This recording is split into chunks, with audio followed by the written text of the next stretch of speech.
इस ट्यूटोरियल में हम बात करेंगे कि हम किस तरह डिसेबल कर सकते हैं यूज़र्स अकाउंट अगर तो यूज़र गलत लॉगिन डिटेल्स एंटर करता है 3 या 3 से ज़्यादा दफ़ा।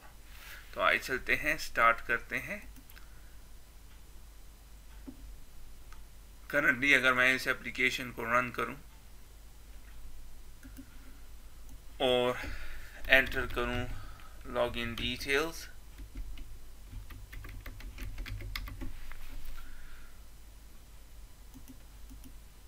तो आप देख रहे हैं हम एंटर हो सकते हैं करेक्टली, लेकिन हमारे इस यूज़र में इस लॉगिन पेज में ऐसी कोई फंक्शनैलिटी नहीं है कि जब यूज़र लॉगिन गलत डिटेल्स लॉगिन्स की एंटर करे 3 या 3 से ज़्यादा दफ़ा तो ये डिसेबल हो जाए। तो किस तरह ऐड करेंगे? दो चीज़ें हैं। लॉगिन बटन पे मैं क्लिक करता हूँ, यहाँ पे लिखा हुआ है कि अगर यूज़र नेम और पासवर्ड करेक्ट है तो फिर इस लॉगिन फॉर्म को हाइड कर दो और मैनेजमेंट फॉर्म ओपन कर दो। कौन सी मैनेजमेंट फॉर्म? ये स्टूडेंट मैनेजमेंट फॉर्म। और अगर लॉगिन गलत है, डिटेल्स गलत है, अगर पहले चेक करो कि यूज़र डिटेल्स यूज़र नेम तो गलत नहीं है, अगर गलत है तो फिर यूज़र नेम इनकरेक्ट का मैसेज शो करो। और अगर यूज़र नेम करेक्ट है और पासवर्ड गलत है तो फिर पासवर्ड इज़ नॉट करेक्ट का मैसेज शो करो। तो हम क्या करेंगे, हम यूज़र नेम को तब डिसेबल कर सकते हैं अगर तो यूज़र नेम करेक्ट है, तो हमने वो कोड यहाँ पे देना है।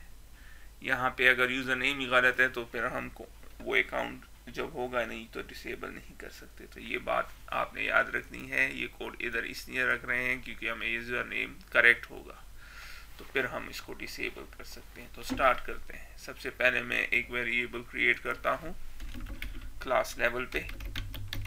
इंटीजर होगा number of attempts, wrong attempts, कितनी दफ़ा रॉन्ग अटेम्प्ट्स हुई है, और डिफ़ॉल्ट कर दूंगा स्टार्ट में ये 0 होगा। और फिर जब यूज़र नेम लॉगिन डिटेल्स गलत होंगी तो यहाँ पे इंक्रीमेंट हो जाएगा। तो दो तरीक़ों से लिख सकते हैं, इस तरह भी लिख सकते हैं और इस तरह भी लिख सकते हैं। ये शॉर्ट वर्जन है और मैं इसको इसी तरह लिखता हूँ। ये इंक्रीमेंट ऑपरेटर मैंने इसके साथ यूज़ किया। और फिर मैं यहाँ पे चेक करूँगा if number of wrong attempt is greater और इक्वल, 3 या 3 से ज़्यादा हो तो फिर क्या करो, डिसेबल कर दो इस अकाउंट को। तो क्या करेंगे, एक मेथड यूज़ करेंगे डिसेबल दिस अकाउंट। अभी डिफाइन नहीं किया, डिफाइन करते हैं। और उसके बाद क्या करो, उसके बाद एक मैसेज शो करो। इसको कॉपी कर देते हैं। उसके बाद मैसेज शो करो the account associated with this user name is disabled now।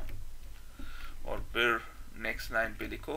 Next line के लिए हम यूज करते हैं /n प्लीज कॉन्टेक्ट एडमिनिस्ट्रेटर के साथ कॉन्टेक्ट करो। हो गया। और फिर क्या करो, ये सारे यूजर नेम टेक्स्ट बॉक्स को क्लियर करो, पासवर्ड टेक्स्ट बॉक्स को क्लियर करो और यूजर नेम में फोकस डालो। लेकिन अब चूंकि ये 2 दफ़ा यहाँ पे आ रहा है तो क्या करेंगे, इसका के साथ इसको यहाँ से रिमूव कर देंगे और इस कोड को यहाँ पे नीचे ले आएंगे।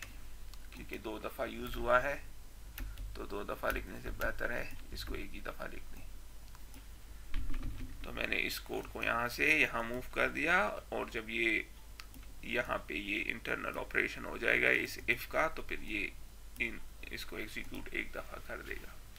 तो मैंने क्या किया, एक वेरिएबल को डिफाइन किया क्लास लेवल, उसको डिफॉल्ट किया 0 फिर अगर यूज़र नेम और पासवर्ड को गलत देते हैं, अगर लॉगिन डिटेल्स गलत हैं तो यह यहाँ पे इंक्रीमेंट हो जाएगा।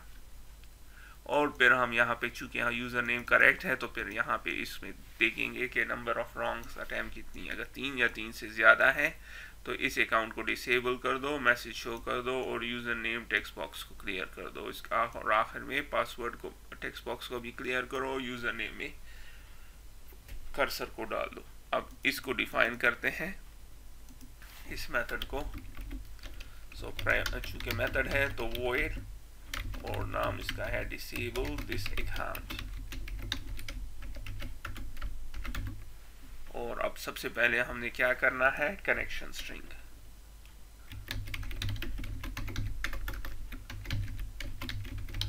और वैल्यू कहाँ से आ रही है, app.config फाइल से।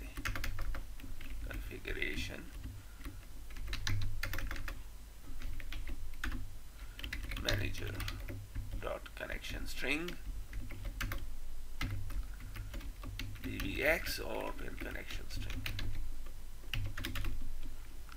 और फिर उसके बाद SQL कनेक्शन ऑब्जेक्ट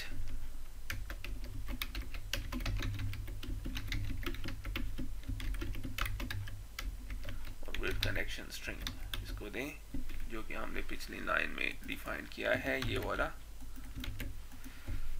फिर command SQL command object as new SQL command, और कमांड क्या होगा, एक स्टोर प्रोसीजर है और डिसेबल दिस अकाउंट और आखिर में कनेक्शन ऑब्जेक्ट हो गया। अब चूंकि स्टोर प्रोसीजर यूज कर रहे हैं तो कमांड टाइप हर हाल में देना है, तो command type is store procedure हो गया। अब हमने कनेक्शन को ओपन करना है और इसके बाद पैरामीटर देना है कि वो कौन सा यूजर अकाउंट डिसेबल करना है, तो पैरामीटर होगा user name add with value और यूजर नेम, और यूजर नेम कहाँ से आ रहा है, user name text box dot text से, यहाँ से।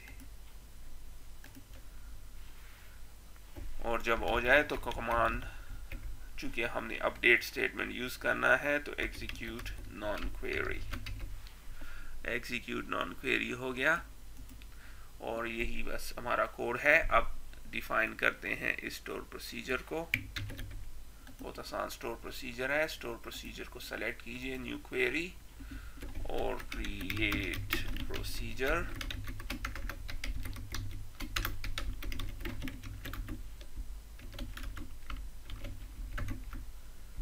और फिर यूजर नेम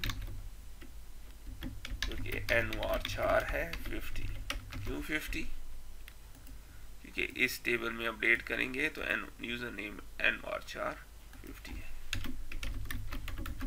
और फिर बिगिन और एंड, फिर अपडेट स्टेटमेंट, अपडेट टेबल का नाम, सेट कॉलम का नाम,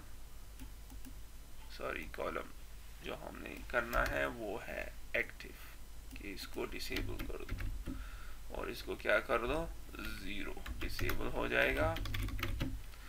और यूजर नेम कौन से यूजर नेम के लिए, जो कि हम इसको सप्लाई करेंगे, सिंपल एज दैट। तो simple store procedure, update statement, इस टेबल को अपडेट करो, उसकी कौन सी कॉलम को, इस एक्टिव जो स्पेसिफिकली इस वजह इसलिए हमने डिफाइन की थी पिछले ट्यूटोरियल में कि हम यूज़र अकाउंट को एक्टिवेट या डीएक्टिवेट कर सकें। और फिर यूज़र नेम, कौन से यूज़र नेम को डीएक्टिवेट कर दो या डिसेबल कर दो, जिसका यूज़र नेम हम सप्लाई करेंगे। तो एग्जीक्यूट कर दें, हो गया। अब रन करते हैं इसको। अब ये सबसे पहले मैं करेक्ट डिटेल्स एंटर करूं ताकि आपको पता हो कि ये काम कर रहा है। अब मैं गलत डिटेल्स एंटर करता हूं, पहला दफा, दूसरी दफा, एक चीज़ मैं आपको दिखा दूं, ये अकाउंट अभी इनेबल्ड है। और फाइनली तीसरी दफ़ा, और आप देख रहे हैं the account associated with this user name is disabled now, please contact administrator. तो अब अगर मैं इसको करने की कोशिश करूं करेक्ट डिटेल्स के साथ, तो ये कहेगा your account is not active. तो 3 दफ़ा जब हमने गलत डिटेल्स एंटर किया, इसने इसको डिसेबल कर दिया। तो आप देख रहे हैं इसने इसको 3 दफ़ा से डिसेबल कर दिया।